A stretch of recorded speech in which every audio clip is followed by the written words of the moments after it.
dalati leen jàmm ci kër gi ngeen xam ne du jóg di gën di nekk seen wet muy Seneweb TV ak seneweb.com comme nuñ koy defee à chaque fois bu événement amee Sénégal ñu dajeek ñi nga xamante ne ni ñoom ñoo ko organiser tey nag partenaire bu mag bi la ñuy dalal muy Raxu Prod comme ni ngeen ko xamee mu yàgg di def ay événements yu mag yi fii. comme li may wax les grands événements c'est Raxu Prod quoi loolu laay wax souvent donc tey moom lañ dalal par rapport ak événement bi nga xamante woon Burna Boy ñëwoon na fi samedi passé defoon fi événement ñu def bilan bi mais également waxtaane li nga xamante ne ni moom mooy perspective yi ñàkkul am na yeneen événement yu mag ay surprise yum ñu dencal déjà samedi bii ñu jëm Franglish war na fi ñëw ñu gis nga jénn ci événement yu bari mais bi ci mujj moom mooy Burna Boy bi doon am ci esplanade bu Grand Théâtre événement bi nag suscité beaucoup de bruit tey su ma la doon wax déjà nga def bilan wu événement bi lan nga may wax. bilan bi nag bilan bu positif la ci en tant que Raxu Prod ndax ki mooy artiste bi nga xam ne ni ci côté standing quoi moom mooy suñu mooy suñu artiste bi nga xam ne ci moom li mu gagné ci ay Grammy li mu gagné ci wàllu musique ak ni ko nit ñi bëggee sur le plan international. D'ailleurs, c'est l'artiste numéro 1 en Afrique. Momo a gagné Grammy Awards. Il a fait des duos avec Beyoncé, pas mal de duos avec des grands artistes. Donc, si on est au Sénégal, on a un bilan, c'est positif. Quand je dis c'est positif, moi, nous avons une mission respecter les artistes. Engagement, nous avons respecté. Même si des metti won ci yi nga xamné né ay détails lo xamné ñu mënuñu ci dugg parce que on essaie tout le temps d'être carré avec les gens. Et quand on travaille avec des artistes internationaux, si tu n'es pas carré, tu ne peux pas le faire. Nous, à notre niveau, l'engagement, si nous avons avec nous, du début à la fin, on l'a fait. Quand santé yàlla, xëy na public bi dinañu respecter tuuti ci retard bi nga xam ne ñëw na ndax malheureusement il est venu quasiment à 1h du matin sur Dakar. Le temps ñu dem hôtel baak xam nga mën a changer wu ñëwaat, c'est ça qui a pris du temps. Parce que même si nous avons temps lekk amuñu temps naan ñëw la changer xam nga rek staff bi dañoo carré fallait que ñu dem xool comment ça se passe xam nga loolu moo jël temps mais amul lenn loo xam ne Raxu Prod amel na ko artiste bi amel na ko staffam lépp loo xam ne ci wàllu contrat ci wàllu liggéey def nañu ba def sax lu ñu warul def kon loolu dañ ciy sant yàlla. Kon ñun suñu yéene suñu bëgg-bëgg moo nekkoon artiste bi nekk fi 11h du matin xam nga kuy jël jet privé ñu lay fayloo ay heure bu toogee telle période heure bu nekk lii ngay fay xam nga dafa metti kon kooku mënoo ko jël di ko téye ci réew mi ay 48 heures donc ñun suñu bëgg-bëgg moo nekkoon ci li ñu bëggoon mooy mu ñëw Sénégal 11h 14h mu def conférence de presse am bu ñu waree def benn balade ñu dem def ko. Mu ñëw dem def ceegam balance avec musiciens parce que les musiciens sont venus le vendredi mais ñoom à la dernière minute ils ont changé du jet privé boobu ñu changé nag moo indi retard bi yëpp ndax jet du ñëw rek yéeg dafa laaj ay autorisation dafa laaj ay voilà même man Raxu jet bi nga xam ne moom la ñu amoon ñun jël ko fay ko ba mu mat jet boobu avait prévu de décoller à 8h du matin à Lagos àgg fii au plus tard 11h. On avait prévu de faire une caravane yu bëri amoon na sax ay surprise yu énorme yoo xam ne bu ñëwoon moom ci boppam day waaru ndax liñ bëggoon mu xam ne Sénégalais dinañ ko teral dinañ ko teeru ba mu nekk lu extraordinaire mais malheureusement ñoom ci seen gis-gis ak seeni bëgg-bëgg te loo xam ne yow en tant que promoteur mënoo ko gérer ñoom ñoo changer données yi choisir beneen jet privé boo mën a wutaat ci temps bu gàtt pour ñu mën a def loolu moo tax guddee bi am dernière minute vol bi war a décoller am problème autorisation donc c'était un peu difficile te loolu public bi mënuñu ko xam mais dama bëgg rek ñu jàpp li may wax xëy na démb la tey mën na ma dal suba lépp lu may def ci événement su ma doon topp business du ma ko def am na lu ñuy wax passionné am na aussi engagement boo xam ne c'est le public sénégalais su ma amee fit am courage di ko def public bi moo ma ko jaral man j'ai un amour énorme pour le public sénégalais bëgguma ku ma yeb bëgguma ku may gis ci ñàkk fayda donc su may am engagement ak ñoom ni lii dama koy def nañu xam ne bu ko raxu deful ça ne vient pas de lui lépp loo xam ne maa ngi koy def mën naa ci perte xaalis mën naa ci perte coono mais engagement boobu nañu jàpp ne lépp lu may def rek c'est pour que le public sénégalais soit heureux soit bien parce que engagement dafa fort te bëgguma déception ci nit wax leen dara ñu bàyyi ba ci jour ba wala ñu bàyyi ba dañu ñu ne finalement mënuñu ko def loolu dafa metti quoi nit mën na bàyyi léppam am na ñoo xam ne dañuy jóge fu sori ñëw donc ñun daal dinañu xeex ndax événement du ma ne bi mooy suñu dernière xëy na suba mën nañ am encore genre station yu mel ni mais nañ jàpp ne daal l'image yu Raxu Prod man mi nga xam ne maa ko jiite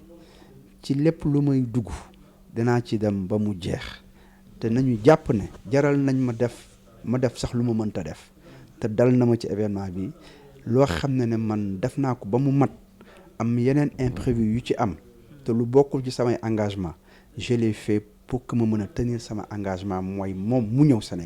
Sénégalais xam ne mën nañ ko def. d'accord maintenant retard bi wax nga li ko waral changement jet bi lan moo ko waral dans un premier temps beneen bi rumeur yi daw fii Sénégal waxuñu loolu dañu wax ne reliquat bi nga deseloon artiste bi moom nga ko joxul woon moo tax artiste bi nangul woon a ñëw ba dernière minute xaw ma ngeen ko négocier ba mu ñëw sur scène est-ce que loolu yan leeral nga ci mën a indi.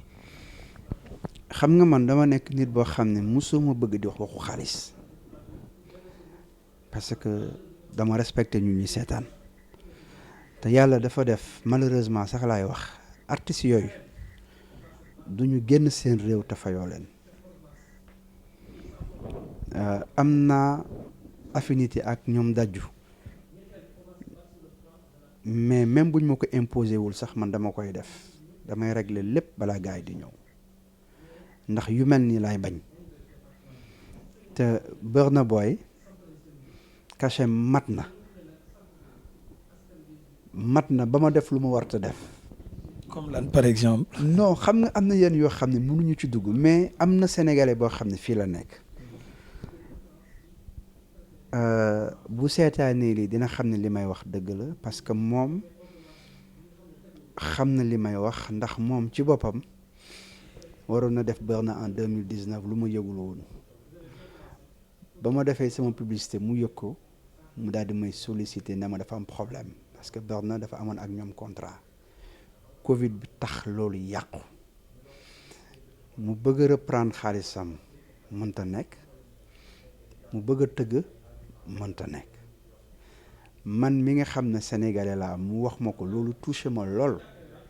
ma ne ko même bu dul woon en tant que promoteur ma gis sama moromu sénégalais di def lu muy def ñu teg ko ci nattu dama war a régler loolu mu jël engagement xaalis bi mu dugal ma jox ko ci 70% mun naa si wax 80% ci loo xam ne man concerné wu ma mais ba ma leen remonté information boobu ñoom seen bopp ñu def protocole boobu pour ma mën a régler loolu ndax xaalis ba war a yónnee fële la pour sama mbokk sénégalais jot xaalisam bañ demee ba ci biir ñu xamal ma ne xaalis boobu ma jox sénégalais bi nekk fii seen yoon nekku ci kon man contrat bi ma am ak ñoom naa ko respecté donc man ma fay cachet ba mu mat sama mbokk sénégalais bi nekk fii xaalis bi ma ko jox loolu des sama diggante ak moom. d'accord maintenant loolu duñ ci taxaw trop mais pourquoi nga def ak ñoom protocole boobu ba pare ñoom en retour ñu génnaat ci. nga accepté ko parce que li ma lay wax la am na yenn yoo xam ne boo ci duggee da ngay dem fu sori ak ñoom te image yu réew mi ak sama image laa bëggul muy dem ci affaire yu mel noonu ba Sénégalais bi nekk fii pare woon na sax pour def loolu moom ma ne ko bu ma sañoon loolu doo ko def. donc pour te dire que ne yéene bi ma am ci doomu aadama ak bëgg-bëgg bi ma am pour lépp lu ñuy def ñun en tant que sénégalais ñu mën ci jàppalante ba jàmm mën ci am mais pour te dire question bi li tax ma koy tontoo noonu mooy bëri na jot na cachet ba ma def loo xam ne bokkul woon ci man li ma waroon def kon tey bu ñu doon wax xaalis du man maa war a joxe d'accord c'est clair je pense. Voilà. beneen affaire bi moom mooy moment bi nga xam ne public bi nag ñu ngi xaar. ba seen bay mujjee mer moment boobu lan nga yëg ak moment bi ngay ñëw nag war a wax ak public bi parce que moment boobu moom bëgg naa nga wax sénégalais li nga doon yëg en tant qu'organisateur parce que c'est pas facile ñuy def événement yu ndawaan yi sax su amee benn couac daf leen di dépasser mais yow ci moment boobu lan nga doon yëg ak nan nga def ba maîtriser sa bopp pour yéeg nag wax ak sénégalais yi fa nekkoon. xam nga souvent damay wax ay nit dañ may solliciter ne kaa ñu def coprod man na leen man mënuma coprod mënuma di associer parce que man lépp lu may def rek dama koy def ak xol ndax boo naree associé day am ay freins yooyu am te man damay bëgg libre tout ce que je fais je le fais avec le fun te sénégalais yi fay seen xaalis di ñëw ci samay événement dama leen jox cër lool respecté leen lool ndax man sama bopp laa koy xoolee lépp lu may def rek dama naan bu doon man la naka la may def su may jël initiative di dem ci ñoom dafay naturel et sincère ba lépp lu may wax du lu may préparer dama yéeg sur la scène bëggoon wax maa ngi jéggalu maa ngi leen di baalu même bu dee duma responsable à la base lu jot a xew ci retard bi mais damaa jàpp ne man maay responsable ndax lu fa xew man raxu la ndax maa organiser maa indi maa def te balaa ngaa xam ne man la ñaanuma ko yàlla bu fa amoon musiba man maay responsable kon jàpp naa ne man rek maa war a mën a ñëw taxaw ak ñoom buñ ma doon yuuxu di ma saaga di ma sànni ay xeer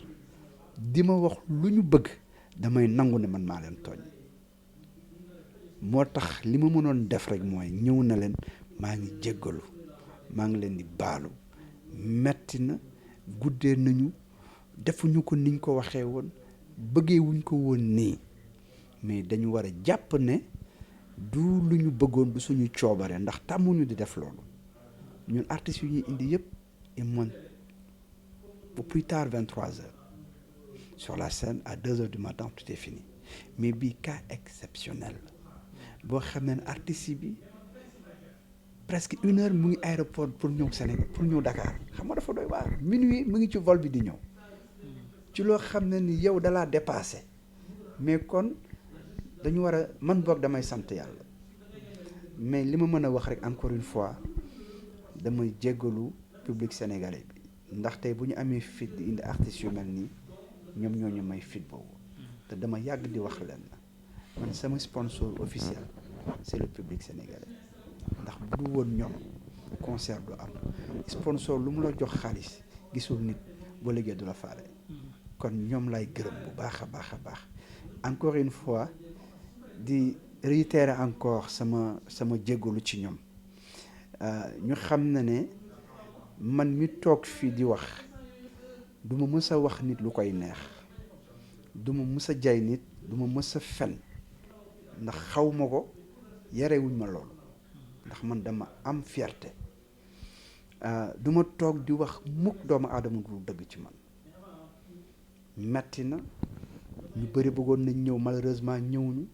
ñu bëri jëndoon nañ seen billet finalement ñu ñibbi concert bi ñu reporté woon la indiwaat ko jafe-jafe yu bëri problème yu bëri mais lépp man maa koy endossé di sant yàlla bu baax a baax a baax ndax man dama jàpp ne lépp lu yàlla def rek moo gën kon li sant yàlla la expérience la aussi mais li may wax boo seetloo samay discours en 2017 2018 ba 2019 dama ne man raxu commencé guma sax ci événementiel même bu dee am naa ci expérience plus de 20 ans ñu ngi ci ba tey li ma bëgg a def commencé guma def nañu bër na mais ba tey li ma bëgg man àgguma ci. d'accord merci beaucoup je rappelle que Raxu la ñu dalal ba PDG wu Raxu Prod ngir waxtaanee événement bi nga xamante ne nii moom moo amoon di Burna Boy bi maintenant dañuy dem ci beneen partie bi deuxième et dernière partie waxtaanee perspective yi ak li nga xamante ne nii moom mooy yeneen événement yu ñu mën a xaar samedi bi déjà ñu ngi xaar Franglish mën nga ñu ci ñëwal ay détails lan ak lan la ñu mën a am ci menu bi kañ lay lay ñëw Dakar cette fois-ci xam naa ñëpp loolu la ñuy xaar kañ lay ñëw baa dina teel a ñëw baa du guddee jet bi nga ko jox baa boobu lay jël wala loolu lépp foo ñu xam ci dara donc dama lay bàyyi nga wax ñu perspective yi surtout bi nga xam ne moo gën a jege comme ni ma ko waxee sànq muy franglish bi ak tous les détails. waaw mën naa ne franglish moom bii mooy deuxième fois mi ñëw Sénégal ndax 2018 indi woon naa ko mook Dadju te buñ ne franglish nañ xam ne franglish Dadju la Matt Gibbs la même staff la son producteur son manager le gars qui tourne ñoom ñëpp famille la donc jeune artiste bu talentueux la te am na public Sénégal te loolu maa ngi ko xam en 2018 ba may indee Dadju moom moo njëkk a jéeg woy mais morceau yëpp xale yi dañ ko doon woy ba mu jeex il a sorti son album solo donc ñu bëgg a jaar fi ñu jaar ak Dadju rek pour Sénégalais yi mën ko bàyyi xel mën ko bëgg mën ko taxawu donc ci tànk yooyu lañ nekk ak franglish là il vient pour la première fois pour un concert solo gars yi bëgg nañ ko dinañ teel a ñëw ndax wax dëgg yàlla ñun suñu artistes yi ñuy def te ñu am ci maîtrise surtout les rappeurs français ñoom ils viennent plutôt faire la tournée mooy def média def communication bi parce que ñooñu ñoo bokk gis-gis kon amuñu benn réeróo donc ñu ngi koy def au Canal Olympia ouverture des portes 19h on a prévu de faire des artistes en première partie ku mel ni Pape Birahim ku mel ni Gibson suñu benn rakk bu nekk Espagne aussi mu ngi fii ñoom Jay tu vois DJ Dollar DJ Billy DJ Talib donc nañ jàpp ne daal xale yi ils sont en vacances certains donc ñu ñëw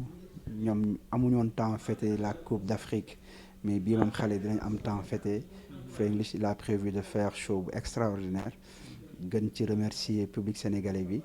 féliciter aussi suñu joueurs yi donc ñu xam ne daal yëfu Sénégal la quoi waaw. D'accord maintenant moom bu ñëwee jeudi par exemple lan ak lan lay def avant le jour J. non am nañu fil conducteur on fera les médias on fera des plateaux télé xëy na aussi dinañ ko indi seen web ndax bien sûr suñu partenaire la aussi sûr. donc show bi samedi la donc di wax xale yi sénégalais yëpp nañ ñëw au Canal Olympia ñu mën a def ambiance de folie une manière aussi de vraiment faire la fête quoi. ok voilà. Mais dañuy mayewaat ay ticket ci émission bët set loolu foo ma laaj ko parce que neexoon na trop amul problème ok kon dinañ mayewaat ay billets à partir de demain incha allah sport bi mu ngi fi incha allah kon jeex na à partir de demain ñu commencé waat mais ay billets mais raxu maa ngi lay jaajëfal bu baax a baax bii foo ma cof ko si kañ la ñuy commencé chaque mois wala chaque 2 mois ñu def bu mag fii Sénégal ak artistes sénégalais. mais Amath yow xam nga artiste sénégalais dama leen bëgg yow non fii laa wax man damay rêver par exemple stade Diamniadio bu bees bële wala Dakar Arena bi ci wet gi ñu dégg raxu prod moo fay def benn bu mag ak Pape Diouf wala Wally wala Youssou Ndour bëgg naa ko de mais man loolu sama rêve la sama rêve la mais sa rêve boobu da nga koy laaj artiste sénégalais man dama mës a bëgg ak liggéey ak ñoom koo xam ne jël nga leen ñoom ñëpp yóbbu bitim réew fekk leen ci réew mi tëgg leen muy gën a yomb donc ñoom ku ci pare bëgguñu liggéey ma porte est ouverte je pense que mooy gën a yomb. ok merci beaucoup. jërëjëf Raxu Prod jërëjëf merci.